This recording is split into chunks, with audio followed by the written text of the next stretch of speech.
The courtroom cameras captured the exact moment when everything changed. Brandon Matthews, a 32-year-old tech entrepreneur who had built his entire identity around being smarter than everyone else in the room, sat in the defendant's chair with a smirk that screamed entitlement. His designer suit probably cost more than most people's monthly rent, his perfectly styled hair gleamed under the courtroom lights, and his expensive leather briefcase sat beside him like a trophy of his superiority. He had no idea that in the next 8 minutes, Judge Judy would orchestrate the most devastating public humiliation ever captured on television. What started as his confident dismissal of America's toughest judge would end with him being escorted from the courtroom in tears, his reputation destroyed, his arrogance shattered, and his face becoming the internet's newest symbol of karma delivered with surgical precision. Brandon Matthews wasn't just any defendant walking into Judge Judy's courtroom that Tuesday morning. He was a self-made millionaire who had sold his first tech startup at age 28, a man who regularly posted LinkedIn articles about success mindset and winning strategies, someone who truly believed that confidence and aggression were the keys to conquering any situation. His social media was filled with motivational quotes about dominating negotiations and never backing down. He had walked into that courthouse telling his lawyer that daytime TV judges were just entertainers playing dress-up, that real legal strategy would expose Judge Judy as the fraud he believed she was.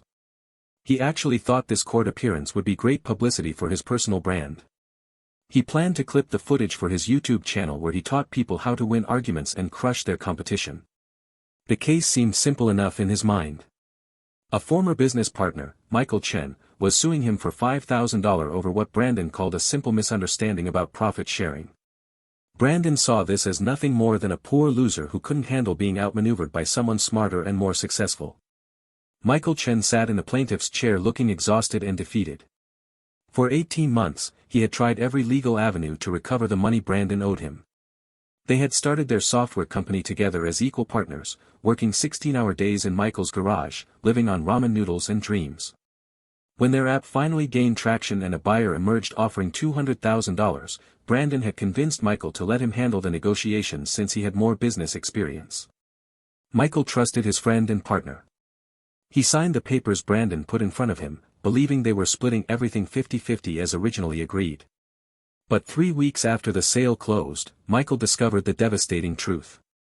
Brandon had restructured the company documents right before the sale, reducing Michael's stake from 50% to just 5%. Instead of receiving $100,000, Michael got a check for $10,000 while Brandon pocketed $190,000. When Michael confronted him, Brandon just laughed and told him that business wasn't personal, that the weak get eaten in the real world, and that he should have read the fine print. Michael had spent his last savings trying to hire lawyers, but Brandon's legal team had buried him in paperwork and delays. This appearance on Judge Judy was Michael's final chance at any kind of justice. The audience that day had no idea they were about to witness something that would break the internet.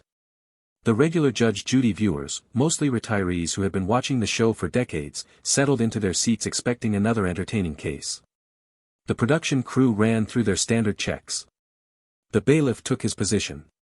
The court stenographer prepared her equipment. Judge Judy reviewed the case file one final time, and something in her expression suggested she knew this wasn't going to be an ordinary episode. She had read both sides' submissions the night before. She had noticed the discrepancies in Brandon's paperwork. She had seen the timeline that didn't quite add up. Most importantly, she had recognized a pattern she had seen thousands of times in her 35 years on the bench. Brandon Matthews was exactly the type of arrogant predator who believed intelligence meant the right to exploit others, who confused manipulation with business acumen, who thought respect was something only weak people needed to show. Judge Judy had been destroying people like Brandon since before he was born, and she was about to teach him a lesson that would echo through every business school and courtroom in America. Before we show you the exact moment when Judge Judy's revenge destroyed Brandon Matthews forever, you need to hit that subscribe button right now because what happens in the next few minutes will restore your faith that arrogance always meets its match. This isn't just another courtroom case. This is a masterclass in why you should never underestimate someone based on their platform, why disrespect always comes with consequences, and why Judge Judy has remained America's most feared legal mind for over 25 years. Drop a comment right now telling me if you've ever had to deal with someone like Brandon Matthews, someone who thought being smart meant they could treat people like disposable tools. Trust me, what you're about to witness will be the most satisfying 8 minutes of courtroom justice you've ever seen. Brandon Matthews entered Judge Judy's courtroom like he was walking onto a stage he owned. His confident stride, the way he casually tossed his briefcase onto the defendant's table, the dismissive glance he gave Michael Chen, everything about his body language screamed that he believed this was his show now. He had spent the morning in the courthouse bathroom practicing his arguments in the mirror, perfecting his authoritative tone, rehearsing the exact facial expressions he would use to project dominance. He pulled out his phone one last time before the bailiff collected it, firing off a quick Instagram story with the caption, "About to school a TV judge on real business law." Stay tuned for clips. His 47,000 followers had no idea they were about to watch their guru become the internet's biggest joke. Brandon settled into his chair with the posture of someone who had never lost an argument in his life, crossing his legs casually and arranging his expression into what he thought was intimidating confidence. Judge Judy watched this entire performance with the patience of a lion watching a gazelle that didn't know it was already dead. The case began with Judge Judy's standard opening, her voice cutting through the courtroom with that signature no-nonsense authority that had made her a cultural icon. "Mr. Matthews, you're being sued for $5,000 by your former business partner Michael Chen, who claims you defrauded him out of his rightful share of your company sale. Mr. Chen, tell me what happened."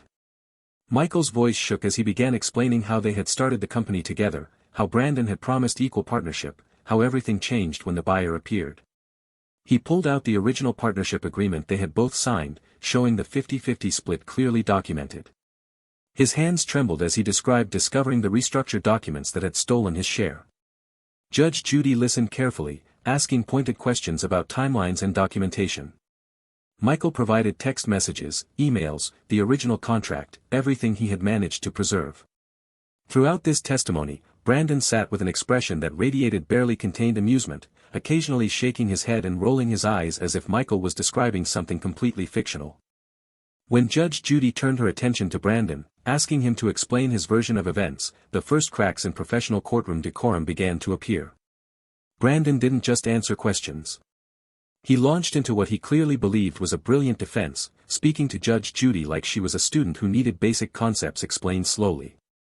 "Your Honor, with all due respect, I think you need to understand how business partnerships actually work in the real world." The words hung in the air for a moment, and experienced Judge Judy viewers felt their spines tingle with anticipation. They knew that phrase, "with all due respect," was usually followed by something monumentally disrespectful. Brandon continued, oblivious to the danger he was walking into. Michael here signed documents that clearly stated the terms. If he didn't bother to read what he was signing, that's not fraud. That's just bad business on his part. In the tech world, we call that a learning experience. He actually smiled at the camera when he said this, as if sharing wisdom with the viewing audience. Judge Judy's expression didn't change, but something shifted in the courtroom atmosphere. The audience members glanced at each other with raised eyebrows. The bailiff, who had stood through thousands of cases, straightened slightly. Even the stenographer paused momentarily in her typing. Judge Judy leaned back in her chair and asked a deceptively simple question. "Mr. Matthews, when exactly did you change the partnership structure?" Brandon's answer came without hesitation or shame. "About 2 weeks before the sale closed. The buyer wanted a cleaner cap table, and I made the executive decision to restructure. That's what leaders do, Your Honor. They make tough calls." Judge Judy nodded slowly, making a note. "And did you inform Mr. Chen about these changes before he signed the new documents?" Brandon's response revealed the depth of his arrogance and his fundamental misunderstanding of who he was dealing with. "I sent him the documents. If he didn't read them carefully, that's on him. I'm not his babysitter. This is business, not kindergarten." The disrespect was escalating with each answer, and Brandon seemed to be feeding off what he perceived as his own brilliance. Judge Judy asked about the original agreement, and Brandon waved it off dismissively. "That was just a preliminary document. Things change in business. Flexible people succeed. Rigid people like Michael get left behind." When Judge Judy pressed him on whether he had verbally discussed the changes with Michael before having him sign, Brandon actually laughed. Not a small chuckle, but a genuine laugh that echoed through the courtroom. "Your Honor, I don't have time to hold everyone's hand through basic paperwork. Michael's an adult. He signed documents. That's how contracts work." The audience audibly gasped at this response, but Brandon interpreted their reaction as support for his business acumen rather than horror at his callousness. He was so convinced of his own superiority that he couldn't read the room he was destroying himself in. What Brandon Matthews didn't know, what he couldn't possibly have understood in his arrogance-fueled blindness, was that Judge Judy had been practicing law since before he was born. She had presided over family court in Manhattan for 25 years, handling thousands of cases involving fraud, manipulation, and exploitation. She had seen every type of scammer, every variety of con artist, every breed of person who thought intelligence gave them the right to prey on others. She had developed an almost supernatural ability to spot patterns of predatory behavior within the first 30 seconds of meeting someone. Brandon had triggered every single warning sign the moment he strutted through her courtroom door. While he was performing for cameras and congratulating himself on his clever answers, Judge Judy had been methodically building a trap that would snap shut with devastating precision. She had been asking specific questions designed to get Brandon to commit to particular statements on record. She had been giving him rope, letting his arrogance convince him to brag about actions that were not clever business moves but actual crimes. And Brandon, blinded by his belief in his own brilliance, had walked straight into every trap she set. The turning point came when Judge Judy asked Brandon to explain the exact timeline of events leading up to the document signing. Brandon, still riding high on his perceived dominance of the courtroom, pulled out his own carefully prepared timeline printed on expensive paper with his company logo at the top. He walked Judge Judy through each step with the condescending tone of a professor lecturing a particularly slow student. On March 15, the buyer expressed interest. On March 22, I restructured the company for optimal sale value. On April 3, I presented Michael with the updated documents. On April 5, he signed them. On April 12, the sale closed. It's all very straightforward business procedure, Your Honor. What Brandon didn't realize was that each date he confidently recited was another nail in his coffin.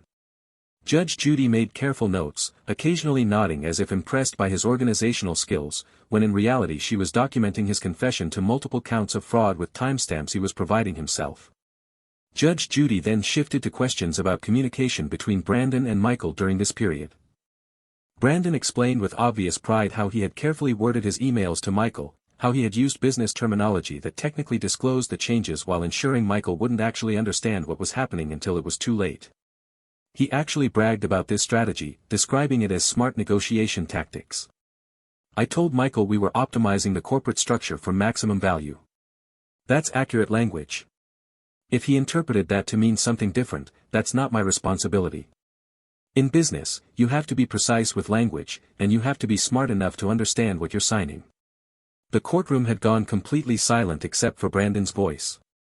Even he seemed to notice the strange atmosphere, but his arrogance interpreted it as people being impressed by his business acumen rather than horrified by his casual admission of fraud. Judge Judy asked if he had any written communications from Michael questioning the changes, and Brandon proudly pulled out his phone records showing he had ignored multiple calls and texts from Michael in the days before the signing. Then came the moment that would seal Brandon's fate forever. Judge Judy asked a seemingly innocent question about his business philosophy. Mr. Matthews, you've mentioned several times that this is just how business works. Tell me, in your view, what separates legal business strategy from fraud? Brandon's eyes lit up like he had been waiting for this exact question. He sat forward in his chair, gesturing expansively as he launched into what he clearly believed was a brilliant philosophical explanation. Your Honor, fraud is when you lie about facts. What I did was present information in a way that advantaged my position. That's not lying, that's strategic communication. Michael had access to all the same information I did.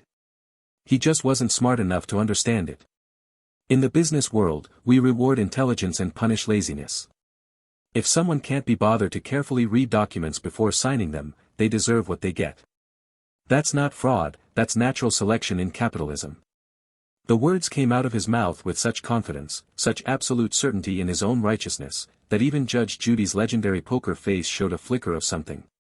Not anger exactly, but the kind of cold satisfaction a chess master feels when their opponent makes the exact move they've been waiting for.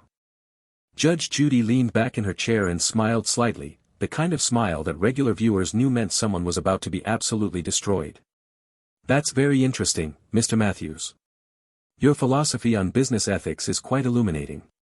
Brandon beamed, actually beamed, believing he had just impressed her with his worldview. Before we continue with this case, I'd like to clarify a few things about your business history. You've presented yourself as a successful entrepreneur, someone who understands how legitimate business operates. Let me ask you about some of your other ventures. The confidence in Brandon's expression flickered for just a moment, a tiny crack in his armor, but he recovered quickly and nodded. Of course, Your Honor. I'm happy to discuss my track record of success. Judge Judy opened a thick folder that had been sitting on her desk throughout the entire proceeding. Brandon's eyes followed the folder with the first hint of genuine concern. He hadn't expected Judge Judy to have researched beyond the basic case documents. What happened next would become the most replayed moment in courtroom television history. Judge Judy began reading from the folder with the methodical precision of a prosecutor who already knows the verdict. Mr. Matthews, or should I say Brandon James Matthews, formerly operating under the business name Quantum Solutions LLC. In 2019, you were sued by 3 former business partners for nearly identical behavior to what Mr. Chen describes. You settled that case out of court for an undisclosed sum, with the condition that the details remain confidential. Brandon's face went from confident to confused to concerned in the span of 3 seconds. That was a completely different situation, he stammered, but Judge Judy held up her hand for silence. In 2020, you dissolved another partnership under suspicious circumstances, leaving your co-founder with nothing despite that person having invested $50,000 in startup capital. That case was also settled privately. In 2021, you were investigated by the State Business Licensing Board for misrepresenting your credentials to potential investors, a complaint that was dropped only because your victims chose not to pursue charges. With each revelation, Brandon's carefully constructed facade crumbled a little more. The color began draining from his face, progressing from healthy tan to pale to something approaching gray. Judge Judy wasn't finished. She continued reading with devastating calm, each sentence landing like a physical blow. You've used 4 different business names across 5 years, each time partnering with someone who had technical skills you lacked, and each time managing to emerge from dissolved partnerships with the majority of assets while your partners got nothing. The pattern is so consistent, Mr. Matthews, that it stops looking like coincidental business disagreements and starts looking like systematic fraud. Brandon tried to interrupt, his voice rising with panic. Those are all completely taken out of context. You can't just bring up settled cases that have nothing to do with this situation. Judge Judy's response was ice cold. Actually, Mr. Matthews, I can. It's called establishing a pattern of behavior, and in my courtroom, when someone shows me who they are repeatedly, I believe them. The courtroom erupted in murmurs of shock and approval. Michael Chen, who had been sitting quietly throughout Brandon's confident performance, looked up with tears in his eyes, finally seeing someone in authority taking his claims seriously. But Judge Judy had saved her most devastating revelation for last. She pulled out another document from the folder, this one with official state seals visible even from a distance. Mr. Matthews, are you aware that Mr. Chen filed a formal complaint with the State Business Fraud Division 3 months ago? Brandon's mouth fell open. He clearly had no idea this had happened.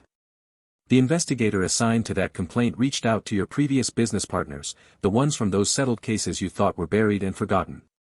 And wouldn't you know it, when people are granted immunity from those confidentiality agreements in exchange for testimony in a fraud investigation, they become remarkably willing to talk about their experiences with you. Judge Judy let this information sink in for a moment, watching Brandon's face cycle through expressions of shock, horror, and dawning realization. So, Mr. Matthews, when you walked into my courtroom today planning to use your clever language and business philosophy to justify stealing from your partner, you had no idea that you weren't just defending a civil case. You were confessing to a pattern of fraud that is currently under active criminal investigation. The transformation in Brandon Matthews was instantaneous and absolutely devastating.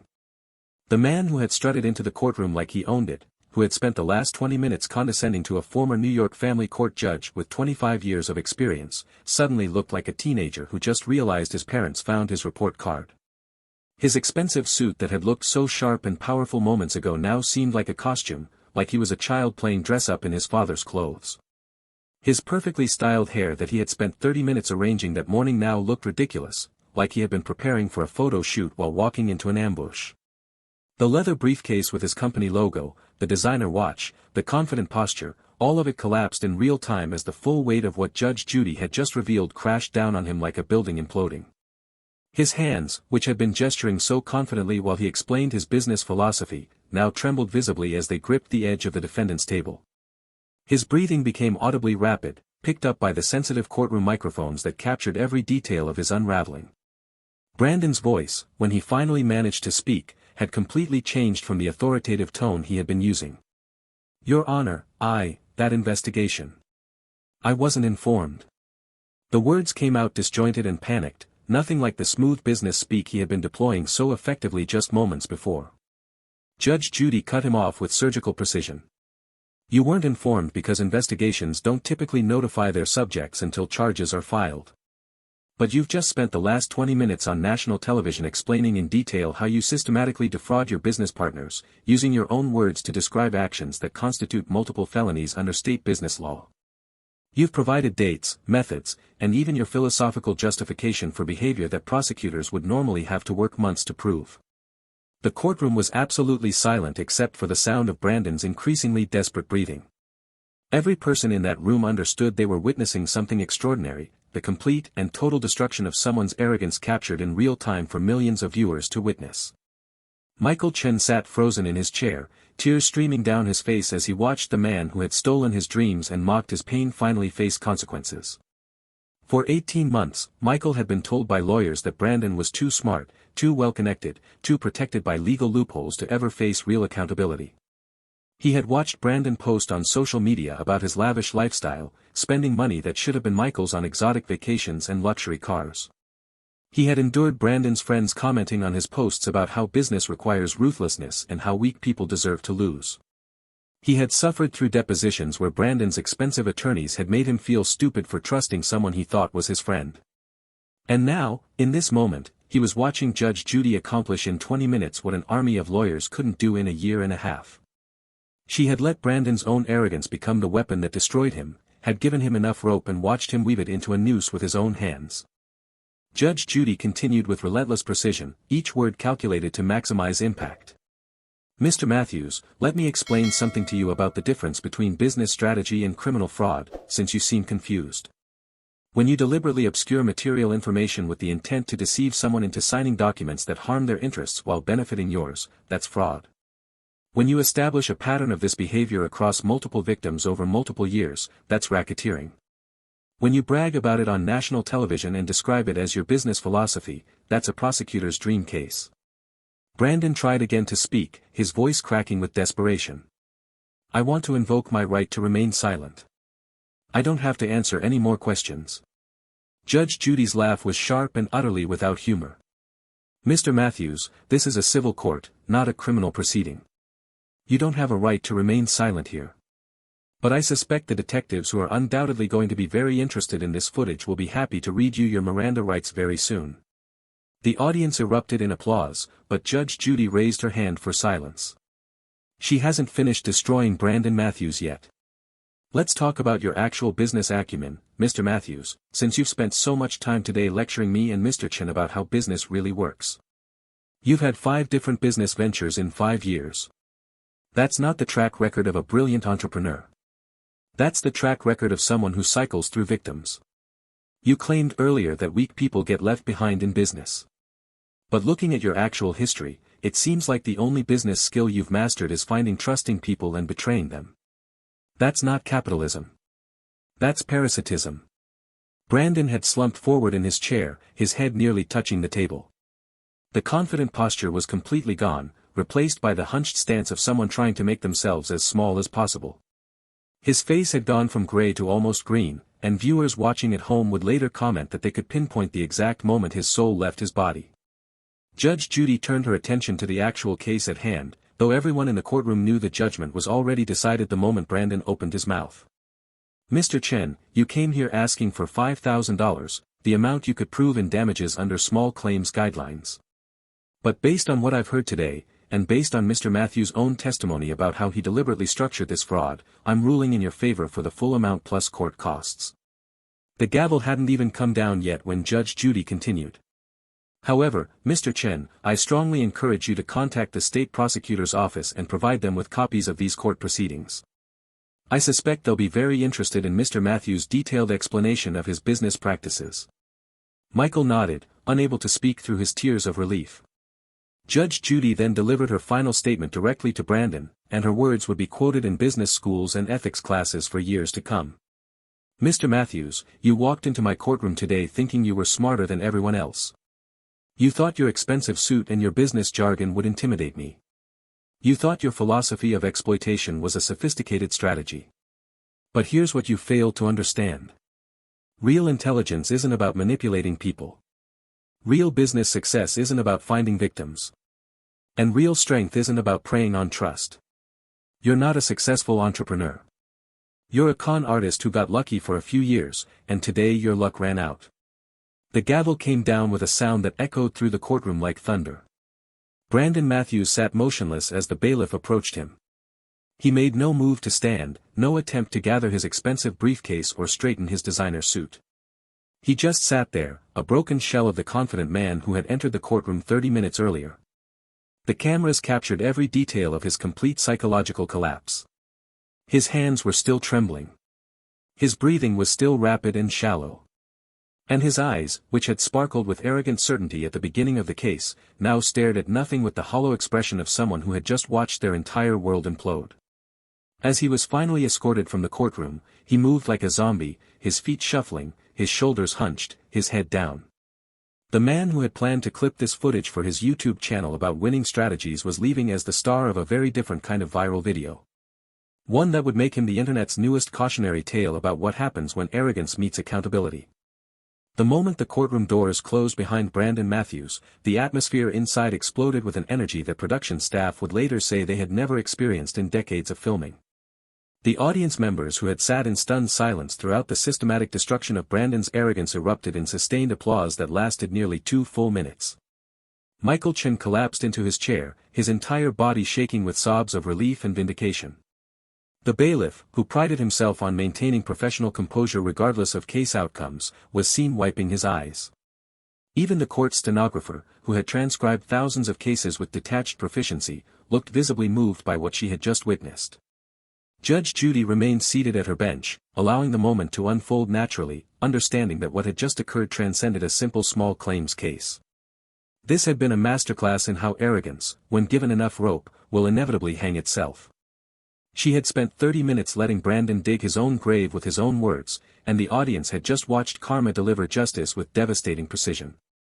Within 90 minutes of the episode airing, the internet exploded with a force that shocked even seasoned social media analysts. The clip of Brandon calling Judge Judy's understanding of business into question, followed immediately by her revelation of his criminal investigation, became the most shared courtroom video in internet history. Twitter users created the hashtag Brandon Matthews Challenge, sarcastically posting examples of people whose arrogance backfired spectacularly. The video hit 10 million views within the first 4 hours. By the end of the first day, it had been shared over 50 million times across every platform imaginable. TikTok users created reaction videos, pausing at the exact moment Brandon's face changed from confident to horrified, with captions like, "The moment he realized," and "Instant karma caught in 4K."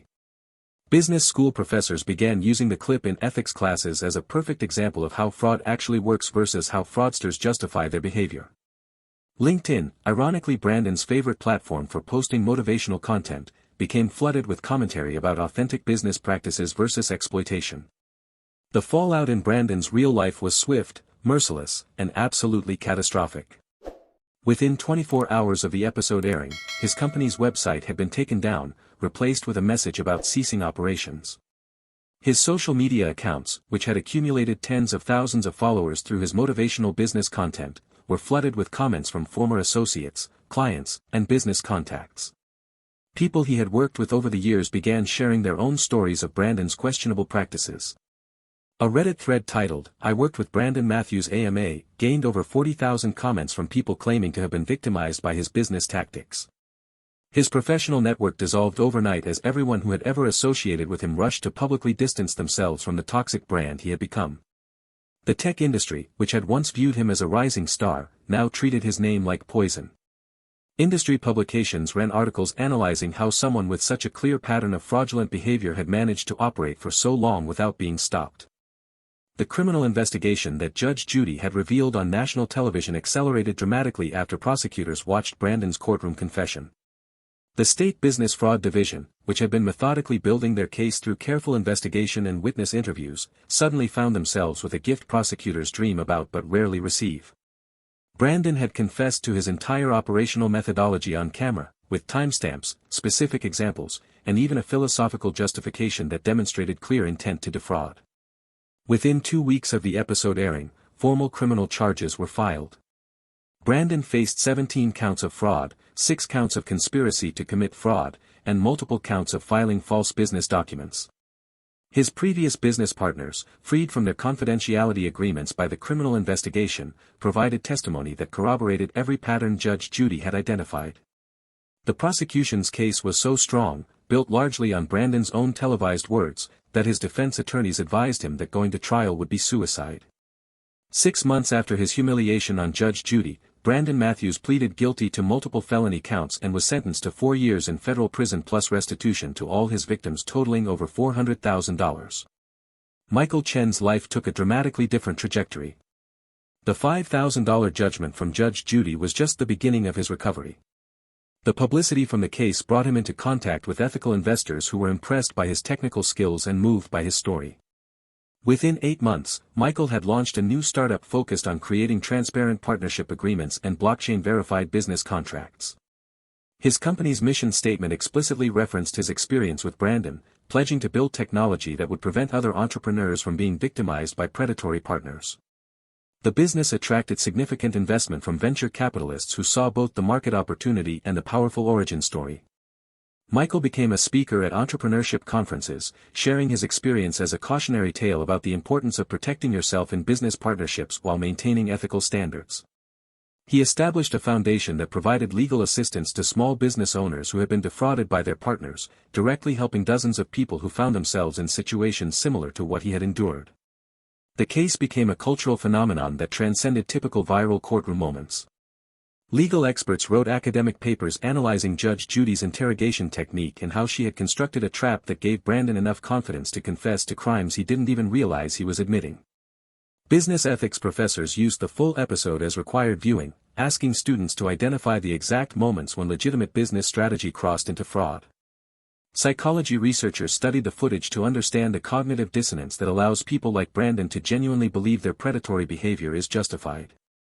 The episode was referenced in congressional hearings about white-collar crime, with legislators pointing to Brandon's case as evidence that fraud often hides behind sophisticated business language and that prosecutors need better tools to identify and stop systematic predators. Judge Judy herself, in a rare interview about a specific case, explained that Brandon Matthews represented a type of criminal she had encountered throughout her career, people who are genuinely intelligent but use that intelligence exclusively for exploitation, who mistake manipulation for strategy and see other people only as resources to be extracted. For Brandon Matthews, his 30 minutes of trying to outweak Judge Judy resulted in losing everything he had spent years building through fraud and manipulation.